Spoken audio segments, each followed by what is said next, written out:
بسم اللہ الرحمن الرحیم۔ السلام علیکم۔ ماں پارا اردو سٹوریز میں آپ سب کو خوش آمدید۔ ایک بادشاہ کی سخاوت بہت مشہور تھی۔ صبح سے شام تک لوگ اس کے دروازے تک آتے، من کی مراد پاتے، وہ محتاجوں کو اشرفیوں سے نوازتا۔ اس بادشاہ کی سخاوت کے انداز بھی عجیب تھے۔ ضرورت مندوں کے لیے دن مقرر تھے اور کوئی بھی شخص اپنی باری کے علاوہ بادشاہ سے اپنی خیرات نہیں لے سکتا تھا۔ یہ اس لیے تھا کہ کوئی طبقہ اس کی سخاوت سے محروم نہ رہ جائے۔ اس کے ساتھ یہ بھی شرط تھی کہ کوئی ضرورت مند اپنی زبان سے سوال نہ کرے۔ طریقہ یہ تھا کہ ضرورت مند اور محتاج اپنی باری کے دن بادشاہ کی گزرگاہ کے دونوں جانب قطاریں باندھے کھڑے ہو جاتے تھے اور وہ انہیں اشرفیاں دیتا آگے نکل جاتا۔ جو کوئی اتفاق سے سوال کر دیتا تو بادشاہ اسے کچھ بھی نہ دیتا۔ ایک دن فقیروں کی باری تھی۔ ایک فقیر لالچ میں چلا اٹھا، اے بادشاہ، میں بہت غریب ہوں، مجھے کچھ عنایت فرمائیں۔ بادشاہ نے اپنے اصول کے مطابق اسے کچھ نہ دیا۔ وہ بہت رویا پر بادشاہ نے کچھ نہ دیا۔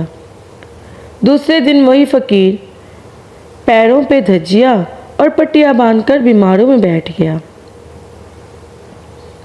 پنڈلیوں پر بھی پٹیاں باندھی تھیں تاکہ دیکھنے والے یہ سمجھے کہ بیچارہ معذور ہے۔ بادشاہ مریضوں میں مال تقسیم کرنے آیا تو فقیر کو پہچان لیا۔ سب مریضوں کو کچھ نہ کچھ دیا، لیکن اس فقیر کو کچھ بھی نہ دیا۔ تیسرے دن اپنے چہرے پر کالا کپڑا لپیٹا اور اندھا بن کر اندھوں کی صف میں کھڑا ہو گیا۔ بادشاہ نے اسے وہاں بھی پہچان لیا اور کچھ بخشش نہ دی۔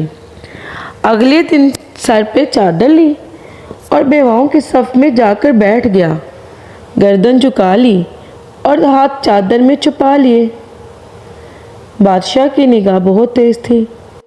ایک ہی نظر میں پہچان لیا کہ بیوہ عورت کے بھیس میں وہی شخص ہے۔ اس نے سب بیواؤں کو اشرفیاں دی اور اس کے آگے سے ہنستے ہوئے گزر گیا۔ اس لالچی انسان کے دل میں غصے کی آگ بھڑک اٹھی۔ وہ ایک کفن چور کے پاس پہنچا اور بولا، مجھے کفن پہنا کے جنازے کی شکل میں راستے میں رکھ دو۔ بادشاہ ادھر سے گزرے گا تو جو کچھ بخشش کرے گا آدھا تمہارا ہوگا۔ کفن چور نے لالچی فقیر کا جنازہ بنایا اور راستے میں رکھ دیا۔ تھوڑی دیر بعد بادشاہ کی سواری آئی۔ بادشاہ نے دیکھا کہ ایک لاشا کفن میں لپٹا ہے اور ایک شخص غمگین صورت بنا کے پاس بیٹھا ہے۔ بادشاہ نے اشرفیوں کی تھیلی مردے پر پھینک دی۔ فقیر نے فوراً کفن سے ہاتھ باہر نکالے اور اشرفیاں اپنے قبضے میں لے لیں۔ اسے یہ ڈر تھا کہ کفن چور ساری اشرفیاں ہضم نہ کر لے۔ یہ تماشا دیکھ کر بادشاہ رک گیا۔ اسی وقت بادشاہ کے سامنے فقیر نے کفن سے منہ باہر نکالا اور کہا، اے سخاوت کا دروازہ بند کرنے والے، دیکھا آخر ہم نے تم سے مال لے کر ہی چھوڑا۔ بادشاہ اس کی بات سن کر مسکرایا اور کہا، اے احمق، جب تک تو نہ مرا ہماری سرکار سے کوئی فائدہ نہ اٹھا سکا۔ بادشاہ کی بات پر وہ شخص شرمندہ ہوا اور بادشاہ سے معافی مانگی اور ہاتھ پھیلانے سے اور سوال کرنے سے توبہ کی۔ ہاں جی بچوں، تو کیسی لگی آپ کو یہ سٹوری؟ اگر آپ سب کو اچھی لگی ہے تو مجھے کمنٹس باکس میں کمنٹ کر کے بتائیں اور میرا چینل سبسکرائب کریں، بیل آئیکن کا بٹن پریس کریں تاکہ میری آنے والی نیو سٹوری کا نوٹیفیکیشن آپ کو مل سکے۔ لائک کریں، شیئر کریں۔ اللہ حافظ۔